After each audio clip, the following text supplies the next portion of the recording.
eModels.co.uk for all your modelling needs. Go make something awesome. Shut up and sit down. Hello gang, Colin here, Festa 67's workshop, and we are going to be doing a bit of the diorama, a bit of weathering and the reveal. So what we do is we get a bit of cereal box and we draw around our cutting mat. So we get a nice uniform A4 size bit of card, like so. Right. So we'll do 2 of them and then we'll glue both of those together. Okay. So we get a bit of white glue. I'm using Gorilla at the moment, but you can use ordinary PVAs, tacky glues, etc. So whatever you've got to hand to join a couple of bits of cardboard together. Now I tend to make my own frames. I mean, you can buy picture frames, which I've done in the past, but you tend to not use the glass. You tend to use a different bit of board, or if you've got to make it bigger you have to add bits to it. So you can never get one the right size. So by doing it this way you can make your own. So we'll get that and join it together like so, and then give it a little press around, and then we'll get a few of the old clothes pegs around the edges in a minute, and we'll just smooth that out first. Plenty of oozage. There you go. Yeah. And then we'll start clipping it together just whilst the glue goes off and holds it in place. So we'll do that and just quickly smooth out the edges because I don't want it to start rippling up if I can help it. Yeah, a bit of glue on the bench, never hurts, does it? And then just start using some clothes pegs. Now what I do with my pegs is I spin the wooden part around 180 degrees so they make little alligator nips. So they're perfect for this sort of thing, so have a go at doing it. And yeah, they come in really handy, especially if you're doing bits on models as well, like wings and that. You can just quickly run a load of them along the wing edge, and you literally just take the wood out, spin it round and make your pegs. But we'll just cut along the edge here just to get rid of this bit of excess, and then we can trim it nice and close to neaten it up a bit. Like so. Come towards the corner there and just drop that out of the way. And turn it round and do the same the other end. Yeah. Like so. And then we can run a few pegs along the edge there just to keep that under tension. Don't want it lifting.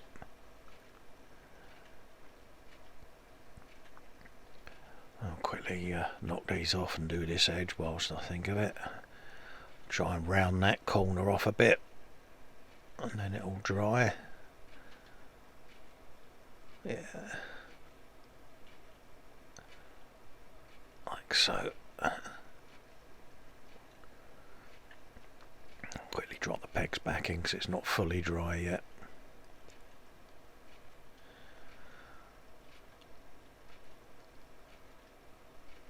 Another one in there. And quickly do the same this side, because we're going to be using this as the base, so we're kind of attaching the balsa wood frame edges to it. So if I can get this nice and flat, then it helps when it comes to clamping it all together later on. But the beauty of the wood is it'll just add a bit of rigidity to it. But they're a nice lightweight solution to a diorama base. So have a go at making your own. See what you think. Like that. A little bit of peggage in the corner there. And that is the sides done. I'll just grab a couple of clamps and just put them in there. Move me mat. Squeaky chair. And then I've got generic packs of this balsa wood. And I run a ruler along on a 45° each end, and I'm doing 4 of those. So we'll move the cardboard out of the way. Get the pegs off. As the glue's dried, this is time-lapsed by the way, so it's a little bit quicker than what I made it. So I'll just quickly line that up with the edge of the card, hold it in place and mark a couple of marks. Just check the corner there. Yeah. Couple of little mark lines, and then I'll run my set square along the side. So I'll just grab that, mark a line, and then I'll check the 45 just to make sure. Yeah. Rescribe that. Yeah, it was just a bit out. I'll grab me saw and do ourselves a little bit of speed sawing. Yeah, look at that man go. Underlay. Yeah. So we'll get that trimmed off, and then we can finish the edge off with a bit of sandpaper once the frame's made. Just quickly come down the edges there. Yeah, and move that all out of the way. And that's the length of the frame then. So grab me ruler. And I worked it out that I can get 4 lengths or frame sides out of this one piece. So I'll just do it a steel ruler width all the way down, and I'll get 4 of them on this piece. I use a thicker bit of balsa for the frame base, and then I use a slightly thinner section for the frame walls. Look at that. Yeah. Now comes the bad part. Captain Stabbit, he's getting the knife out. Yeah. What possibly could go wrong? So we'll just scribe a line with the blade back to front first. Yeah. That's it. Come all the way down. Like so. And then we'll do a cut line through. Just have a quick peek, make sure that it's going nearly all the way through, and then we'll do a final cut so that we can separate the pieces.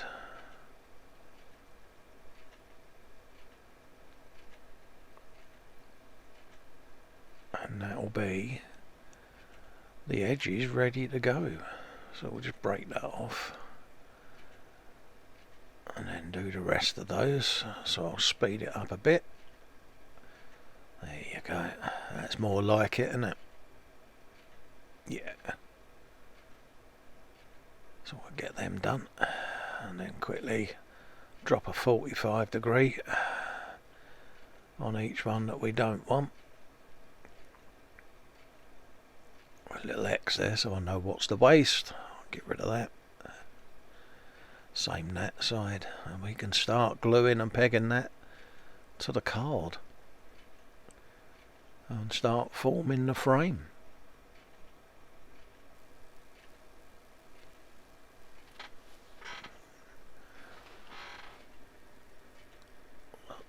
So we'll just do the rest of those.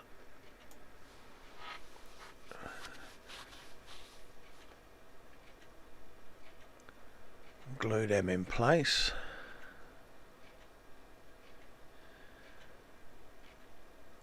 Like so. And then do the ends. I'll just quickly mark the lines. 45-degree cut. I'll get them sawn off.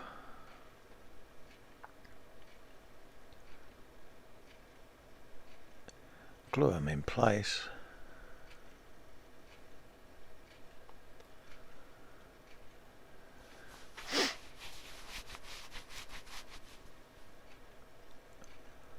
Scribe me lines. Do a bit of sawing. And we can get that one in.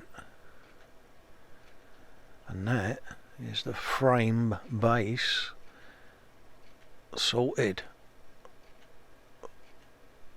So I can take the pegs off because obviously I've time lapsed this so the glue's had time to dry, and then we'll get some pins and we'll start pinning the frame then.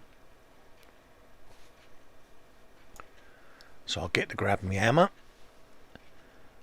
drop the frame back in place, and I'll quickly make the uprights of the frame whilst I'm here, like so.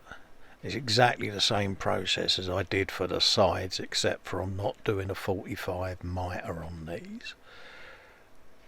So I'll be edge gluing them, and then I'll go around with the pins and tack everything together. But the pins I just use a little box of Prem pins. And the only reason I use them is because I'm using white glue on this and not no nails, because someone run out. I thought I'd pin them as well, just to make the frame nice and rigid. So I'll just quickly test fit everything, run a bead of glue down the side and put that piece in, and then once everything's supporting itself, I can then go around and put the pins in place. But you should be able to see now that the frame is beginning to take shape, and it just gives me an area then where I can put in some polystyrene packing, and I'll be able to raise a base. So we'll get that in place like so, and that's beginning to take shape now. So we can just get the old hammer out and tack a pin in place just to secure them whilst the glue sets. And then I'll do some pins on the base inside the uprights and tack them into the face sections of the frame just to give it a bit of support. And that is the frame tacked and ready, and yeah, looking all nice and neat. So we can get on with doing that.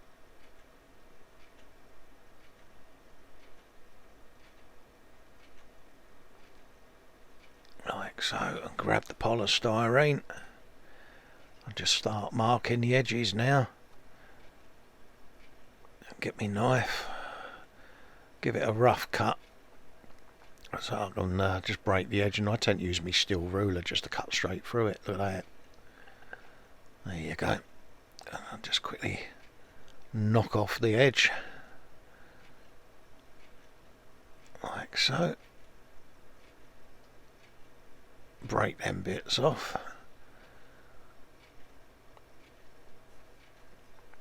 And then just quickly glue in. Only a few dabs of glue are needed for the styrene, just to get it to have something to bite in.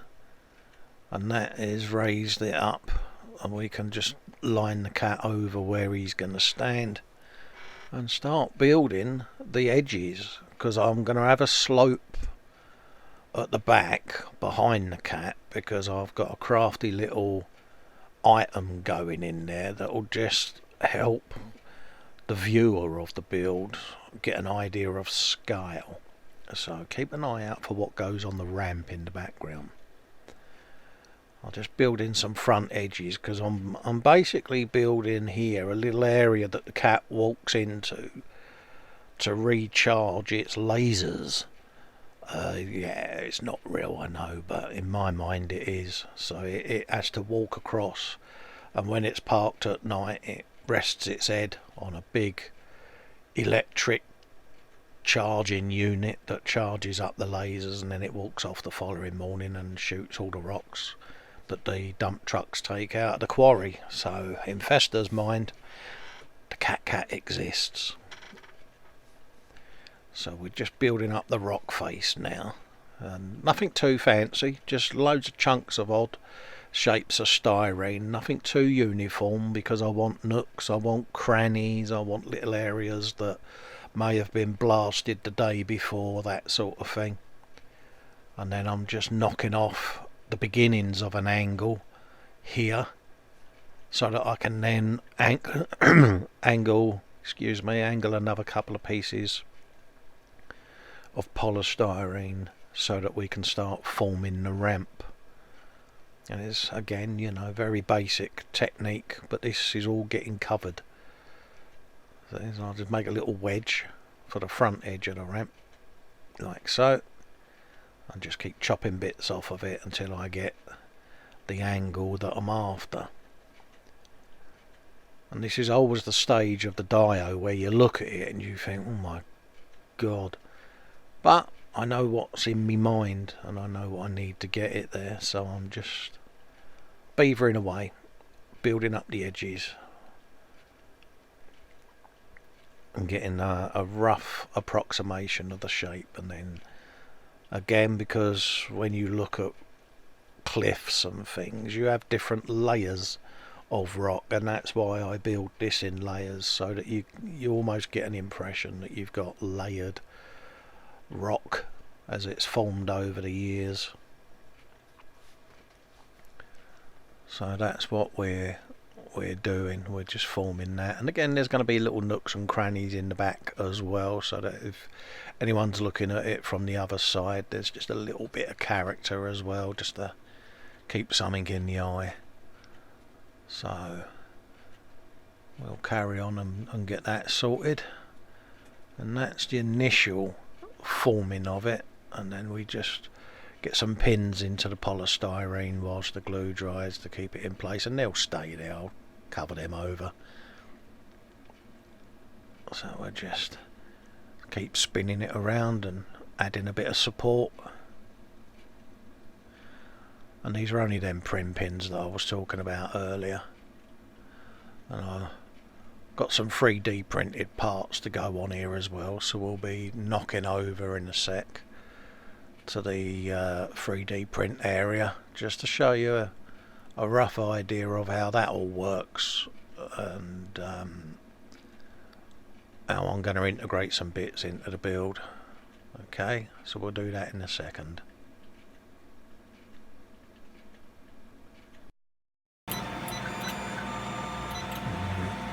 This is me 3D printing the stuff for the cat, for the eModels build. Doing a nice little set of flat boulders for the terrain. And the time lapses of these will be following shortly, but that lets you see the setup I have.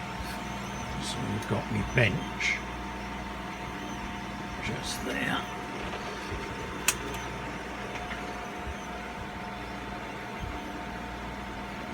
And right next to it is the 3D printing station. Yeah. And that's what we've got going on. Yeah. So we'll let that print. And whilst that one's printing, I'll play you the others, and then we'll come back and carry on with the diorama.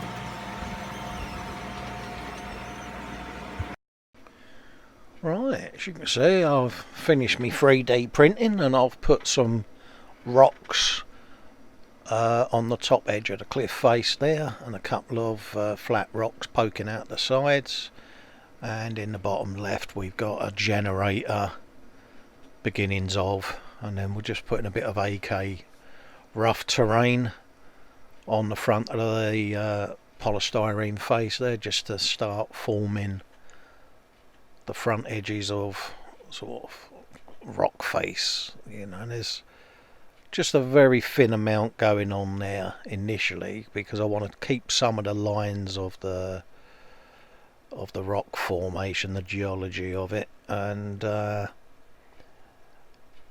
just form the base of the floor, little bits of detritus, odd boulders and things. But this is a little area where they've put large boulders in and the cats walk in and they just charge up overnight, a bit like a parking bay. So that's what we're doing, and then we'll work our way all round adding this terrain on there, and it gives you a chance to get messy fingers as well, because I do resort to the fingers and just pack it in there and form little nooks and crannies and things. So just using it almost as a filler and just really wadging it on there now to get the texture that I want. And then any massive protrusions I'll just nip off at the end once it's all dried up, just to get the shape I want, and then build the slope up, because there's a little feature going on there that's going to make an appearance in a minute, and it'll just give an idea of the scale of the actual cat itself compared to something in real life. So we'll carry on putting in base around the edges of the frame and start integrating the dio into the frame, filling in any little areas.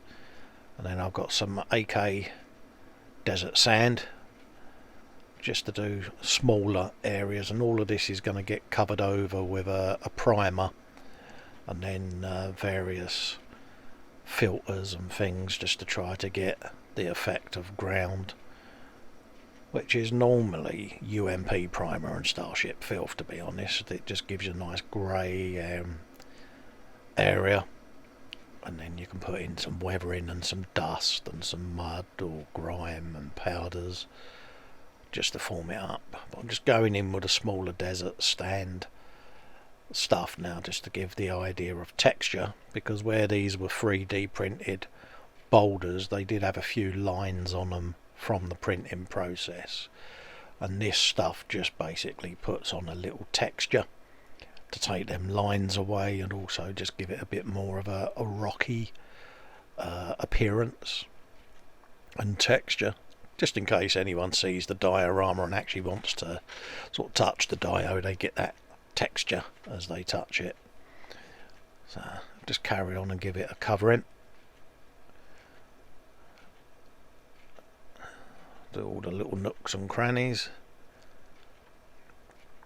and we're beginning to get an idea of what I'm after. So believe it or not, at this stage I know what I want at the end. So yeah, keep at it. And there's the little Warhammer. Fox put me a challenge and said, I defy you to get a Warhammer dude or a chain rasp or ghosts or whatever they're called. Yeah, spot the person who doesn't know Warhammer. So yeah, I dropped him in there. So we'll just carry on round now, blending in the edges of the dio to the frame, and then we can just quickly go around now with some finer desert sand just to touch up a few areas. Quick inspection, and yeah, start sanding the frame smooth now. Any terrain that may or may not have spilled onto the frame you can just get rid of, and then gives me a chance just to have a quick eyeball around the dio just to make sure I'm reasonably happy with how it's coming out before I give it a coat of primer. And I usually, the first few coats of primer that I put down, I normally do by a brush anyway, just so that I can get in all the little nooks, and then once that's done I quickly then go over it with a mist coat on the airbrush just to tidy it up. So that's more or less what I'm after. So we'll probably start priming that in a sec. So I'll just have a looky-loo, see with my generator, and then we can start gluing that in. Now this big old generator is what the cat's head is going to rest against. There's another piece to go on the top of it, but I shall actually put this on with a hot glue just to try to get it to stick. So I'll scrape off a little bit of the sand just to give it a base, and then there's a little point that will go on the top, and the cat, the two lasers or the two guns on his front of his face will rest against it. So just a quick little tidy up of any joins on the frame, smooth it all round.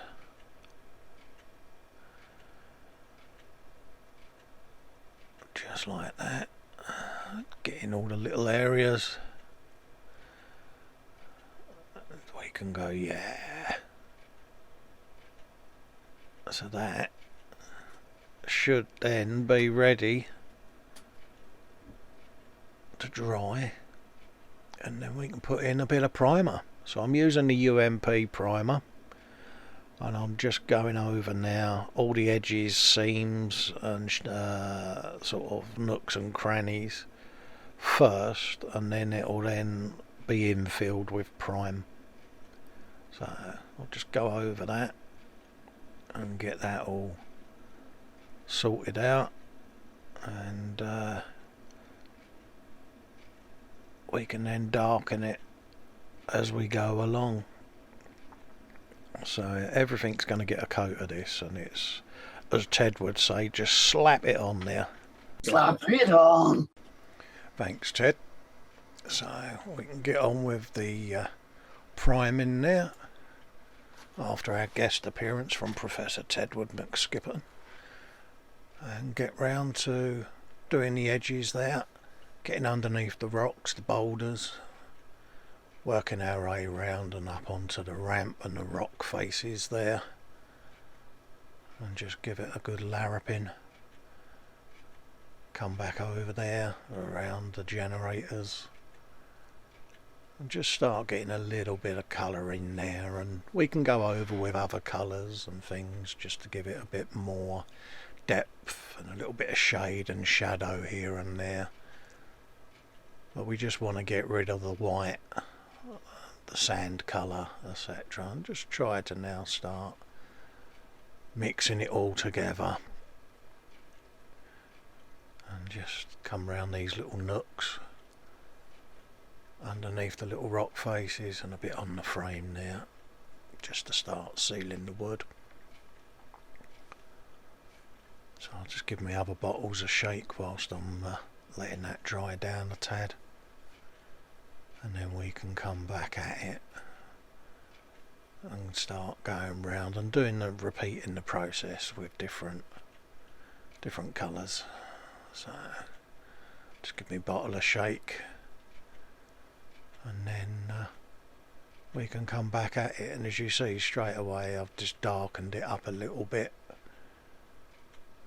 and we can really now start going into it and getting stuff on there and making a rather large mess of the frame, but that's all getting a coat as well. And it's the same thing round the rocks, round the boulders, just darken everything up. Now that we've got something on there that's sealed everything, we can really go to town. Come back at it, darken it down round to the front of the frame, and getting in all the little edges and everything. And I'll probably put 2 coats of this down on there, and then obviously I'll be blacking the frame once the diorama is taking shape. It just gives you an idea on how you can knock up a reasonably simple diorama that it can start to look effective when the actual model is put in place, and it just gives it something that makes it a little bit more unique, you know. So that's what we'll do on there, and we'll come along and add a bit of feature as we go along. So my Warhammer dudes had a coat of primer as well, so I shall go around and repaint him in a mo.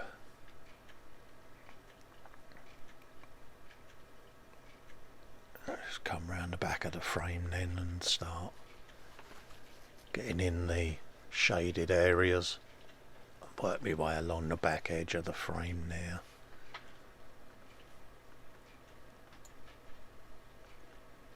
And that will come in quite nicely then.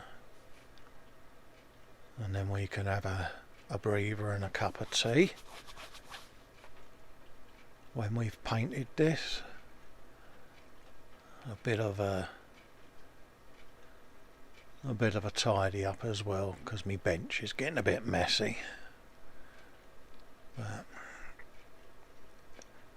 all in all, I'm quite happy with the first coat of primer there. So we'll pack everything away and have a quick clean up.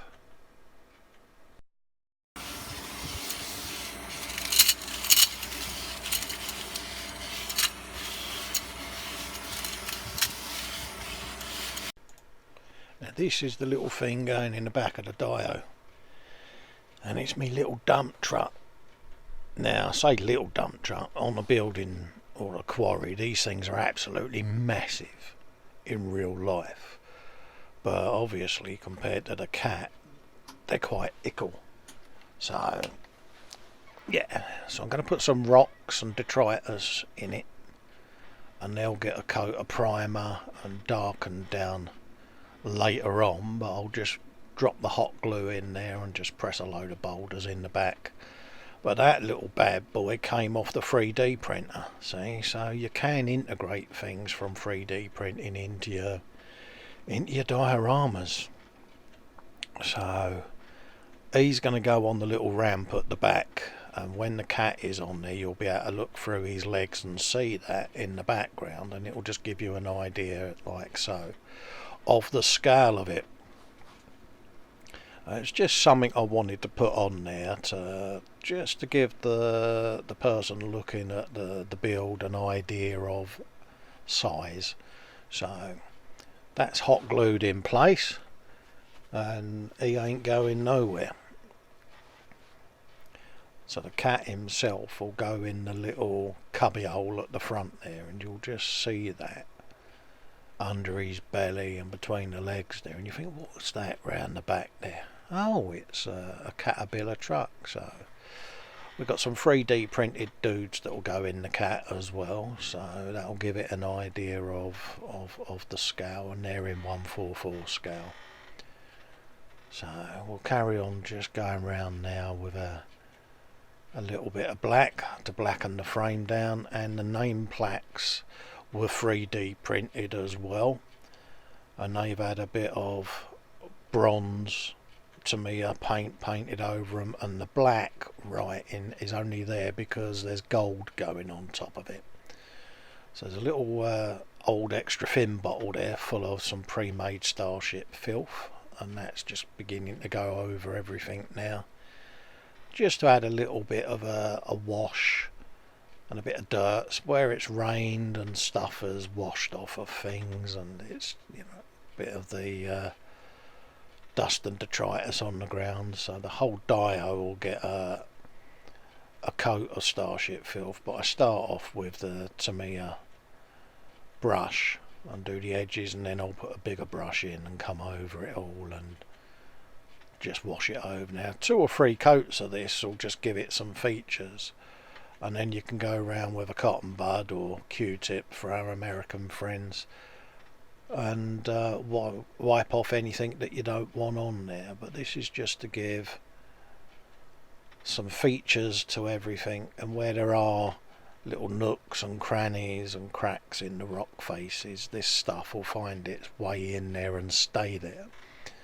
and it just gives everything that look of realism. So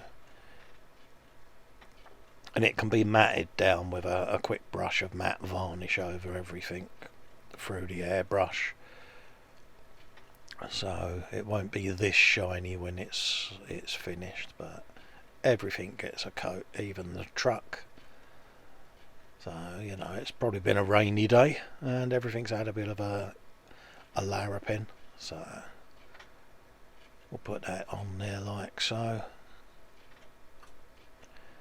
and it just gives everything a little bit of that rocky feel. And then I can go over with some dust, some ground scatter, that sort of thing, just to give it that dried off patchy look in a few places around the feet of the cat and things like that will be dust, so I can have some of that on the ground where it's bumped off his feet. But that gives you an idea. And again, the plates themselves, they'll have a gunk wash just to darken them down a bit and age them, and then I'll go over with a cloth and wipe them down. But we do the same with the cat now that he's dry and the decals are dry. Everything will have a gunk wash of Starship Filth, Migab Tai Lung 502 Starship Filth for those that haven't used it before. But we'll put the dudes on first, and these are 3D printed figures that I downloaded and printed out, and they've had a quick prime and then glue them in place, and then I'll go back and paint them right at the end. So we can get on and gunk wash the cat, and this is the scary stage now because everything ends up getting really dirty and mucked up, and you look at it and you think, oh my god, but it all comes together. So we've got the bottle of it, but I've also got a tube of the oil just off shot there, and we'll just brush it all over so that you can see it all start taking shape. And it's just to get into the seam lines and the panel lines of the cat, and again you'll go over and you can wipe off any of the excess, but we'll go over his entire head.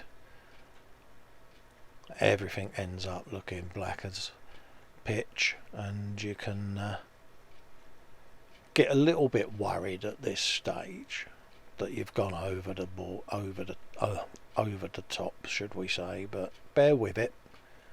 Give everything a coat, and by the time you've got round to the last bits, the first bits are ready to have a wipe off. So just go over everything, because you know it's a working vehicle at the end of the day. It's on a quarry. It's going to get dusty, it's going to rain, the dust is going to get washed into the panel lines, then it's going to get dirty again, and then that's going to get washed in, so you'll have multiple layers of this stuff. So don't be shy putting it on there. Wipe it off. If you think, oh, it could do with a bit more in that little area, then go back at a certain area and do 2 or 3 coats on one area and only 1 on the other, so you end up with different shades of it. And what I tend to do at this stage, especially when it's Bandai plastic, is I'll sprinkle on a bit of pigment as if you was sprinkling on a bit of salt on your dinner with your fingers. And what I'll do is I'll just get a little bit of pigment and put it in my hand, and I'll just sprinkle it in a few places at this stage, and it sticks to the Starship Filth. And that will then give it a bit of texture as well, because Bandai plastic does react to some of the thinners and stuff, so you need to be mindful of that. So to prevent that, that's my little Festa cheat. So you can wipe that off and it will drag some of the pigment along with it, so it almost gives a streaking effect and a rust streak, but without actually using any of the pigment fixers or the thinners that can attack Bandai plastic. And it's just something I learned over time, and it works for me. And then I roll the cloth around the end of a paintbrush just to get in any nooks and crannies when it comes to wiping it off. But again, if you've got some pigment powder and some makeup brushes, and that, you know, you can use them just to do a couple of downstrokes to add a bit of streaking effects to it. But you know, I could do a dot filter on it, but again, the thinners are going to attack the Bandai plastic. So for me, the Starship Filth is actually a good medium to put that all onto, and then as you wipe it down, just go back over it with a couple of downstrokes, and any pigments and dyes or anything that are on there, even if it's makeup powder, anything like that on a Bandai will work. I've got a big box of different coloured eye makeups, and I did get a strange look when I bought it. But for this it's perfect, because you just get the brush, add it to a bit of the Starship Filth, drag it down. So yeah, I've also got the Abtai Lung Smoke as well, so that'll work as well with that. It just gives a subtle effect. Give it a try, see what you think. So everything's had a coat and a wipe, so we can start assembling the cat and getting an idea now of how it's going to come together. And the yellow tubing is going to run down the back of his iris into the hydraulic pumps and all of that lot, and then it'll come out and go into the legs, because if you look at the digger arm on a JCB, although it's a mechanical machine, there's hydraulic hoses everywhere and they're all visible. Now in the movies, obviously that's all hidden because they got super technology, but I'm trying to do this as if it was in the modern world now. When you look at plant machinery, all the hydraulic hoses are all external, so that's what I'm doing with the cat, is just putting them all external. So yeah, that's why they're in there like that.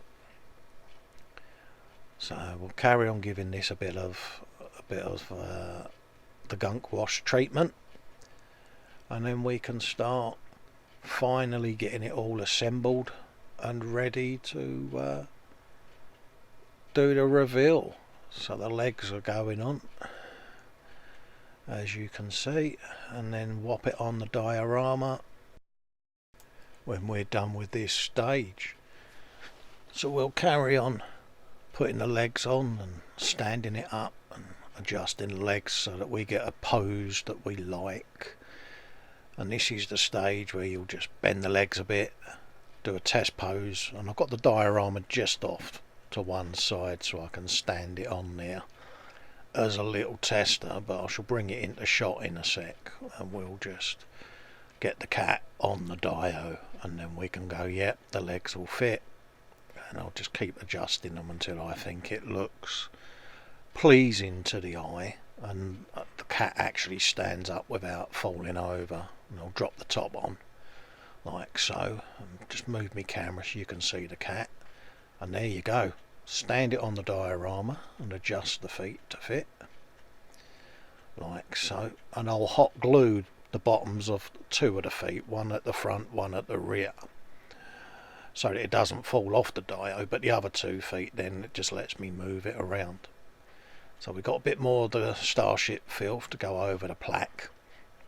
It's had its gold lettering painted to the black background, so if I just put a bit of Starship Filth around that and let that settle, and I've stuck some dust around the feet there. That's from the weathering set that I described earlier, and I'm going to have a list of all the consumables I used at the end of this video, so if any of you have missed what paints and washes and things that I'm using at the end of this episode and going forward, the final stage of every build, the last video will always have a list of all the consumables I've used in that build series, just to give you guys an idea if you want to do your own. Anyway, now the cat's on there, I can go round and do all the final little touches up with a little bit of filth. I've got some wash for the mecha. It'll have some of that put on there, some staining for the exhausts, and then it's just bits of dust pigment, bits of streaking pigment, that sort of thing, whilst the Starship filth is on there, and then I can run it with the brush down the filth, so to speak, and use a bit of the engine grime very carefully, because it's Bandai plastic, don't forget. So it's just tiny little mounts, and I'm only doing these around the hydraulic arms and rods and little bits round where the tubing goes in, where there may have been a previous link. And some of you eagle-eyed viewers would have noticed that one of the legs at the front, the bottom half, hasn't been weathered. Now the reason that is it's had maintenance done, and it's had a new leg fitted at the front because it got broke, so it's going to be cleaner than the other bits. So yeah, so it's not as weathered as the other three, so it looks as if it's had a spare part fitted, and that's the only reason that's done like that. As you can see, she's beginning to take shape, so it's just little highlights here and there, and then I'll do a bit of dry brushing over some of the edges of the cat, just to use a bit of flat aluminium and metal and different pigments to brush against it, just to try to give the look of dings and dents. And then we'll clean off the nameplates to reveal the lettering, and at the very back there's obviously a Festa 6.7's workshop plaque, in case anyone wonders who made the build. It's on there. And the guys at eModels that have got this build now, I've probably not noticed, but there's a little personal message written underneath the diorama, and I do it on all my builds. Somewhere in the model is always a little set of initials and a date I assign me models, but underneath it's just a little personal message to the guys at eModels that I wrote underneath. And you never know, one of them one day might be in the cabinet having a look at it and look up and go, oh, there's a message under there. So yeah, this is where James goes and lifts it out to try and read it and drops it. Sorry James.